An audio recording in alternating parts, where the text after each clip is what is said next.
Continuing our reading in Poppy's Return by Avi.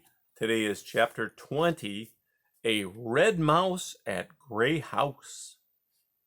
It was a nervous Junior who made his way out of the old orchard toward Gray House.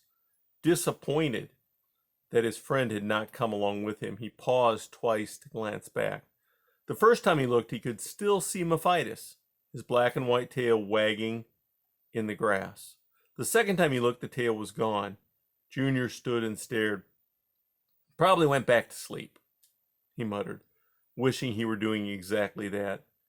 Junior sighed. He was sorry he had asked Mephitis about his parents. He had had no idea the skunk's parents were dead. He hoped Mephitis wasn't mad at him for asking. He looked down at himself. He was very red. Maybe, he thought, being bloody looking is not such a good thing. He rubbed his belly. Though his paws turned pinker than normal, his belly didn't change at all. Junior flung himself down and rolled about in the grass. He remained red. Mama gonna kill me, Junior thought with increasing nervousness. Next moment he decided his predicament was not his fault. If Poppy hadn't invited him, he would never have come to Gray House. It's all so dumb, was the phrase that kept running through his head.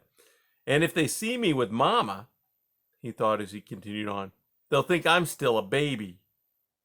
Junior moved forward, only to pause and look back one more time.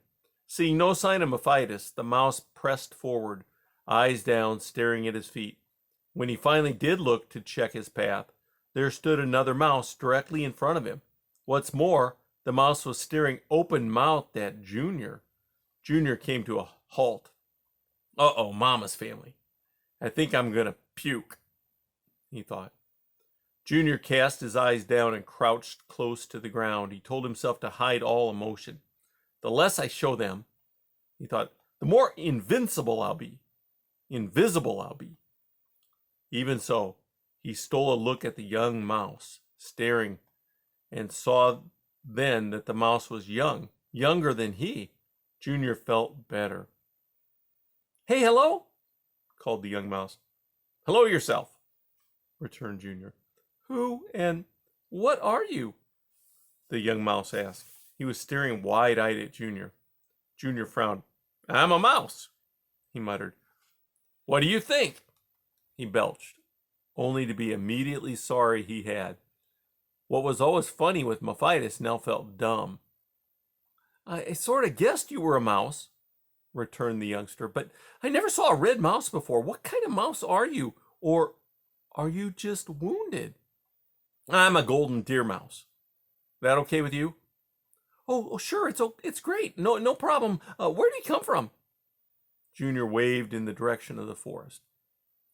The forest? Yeah. Dimwood Forest? Right. Wow, that's amazing. How come you're here?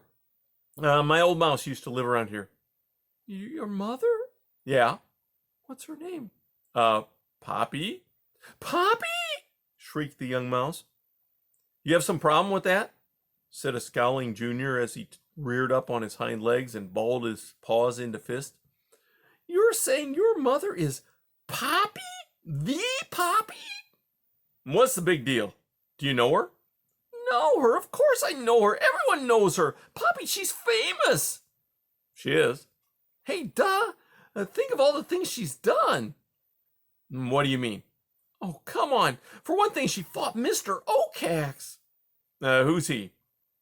You sure Poppy's your mother? I mean, you must be joking. Oh, you gotta know Mr. Okax the owl, the one who is dictator over the whole area? Oh, yeah, said Junior, who had never heard the name before. That one. You gotta know how all along your mother dueled him with Porcupine Quill against his talons, and Beacon, she won. The owl got killed, so we were all free. Then she found this whole other place for the family to live, new house, and she had this friend, a giant porcupine. Then she went off to have more adventures in the forest with beavers and stuff. I mean, she must be the most famous mouse in the whole world, and you're her son? That's fantastic, cool. Like you're not just kidding me. Why should I? Well, if you don't know, but that's amazing. You are so lucky. I wouldn't think with all her adventures she'd have time to have kids. What's your name? Junior. The young mouse held out a paw. How do you do, Junior? My name's Cranberry. I'm really glad to meet you. I mean, seriously, honored. Wow, Poppy's son, it's so amazing. No one is going to believe that I met you first, but I did, didn't I? I did. I'm lucky. I'm so lucky. Oh, maybe not as lucky as you, but you better come on. All my friends will give pips to meet you. I mean, your mother. I mean, she must be the coolest mother in the whole world. The young mouse started to run toward Gray House, only to stop and cry, "Come on!" Junior, hardly knowing what to make of what he had heard, followed along at a slower pace, which meant the other mouse kept waiting for him to catch up. As they drew closer to the house, Junior began to see other mice. "Hey, you guys!" yelled Cranberry. "Guess who I found? Yeah, it's Poppy's son. No, really, her real son. His name is Junior, and I met him first." Within moments, a ring of startled young mice surrounded Junior. They gazed at him, pink noses sniffing, whiskers quivering. "He lives in the forest," Cranberry explained with excited authority. "He's a golden deer mouse, but as you can see, he's all red." "Is Poppy really your mother?" One of the other mice found the courage to ask. "I guess," said Junior, eyes cast down toward the ground. "Is it true she's amazingly strong?" "I don't." "Sure she is," one of the other mice answered. "Everyone knows that she kills owls and other huge mouse-eating birds, and she's a genius, too." She turned to Junior. "Right?" Junior said, "Well, maybe, but..." "It's so true," said another mouse. "The whole universe knows she's had these amazing adventures. How can you not know it? Wow, it would be fantastic to have a mother who did things like that. Isn't that right?" he asked Junior. "I suppose." "Doesn't she talk about all that stuff?" "No." The mice stared in disbelief at Junior. "What do you mean?" someone finally said. Junior shrugged. "She just doesn't. That okay with you?" Then another mouse said, "But don't you know all about the things she's done, don't you?" Junior felt his cheeks grow warm. "Sure, some of." "You're just being modest," said another. "Is it hard having a famous mother?"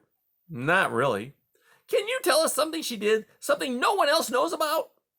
The other mice quickly joined in, creating a chorus. "Please tell us, please tell us. Oh, won't you we won't tell anyone, please, we promise." Junior looked around. The mice were waiting for him to say something.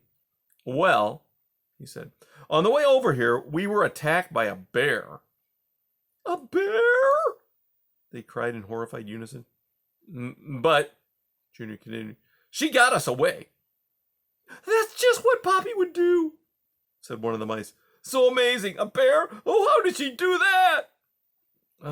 A friend, a skunk." "She has a friend who's a skunk?" cried a mouse.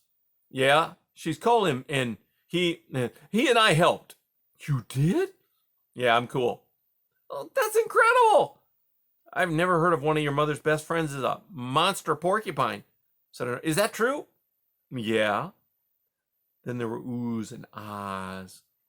"That's so cool," one of the mice said.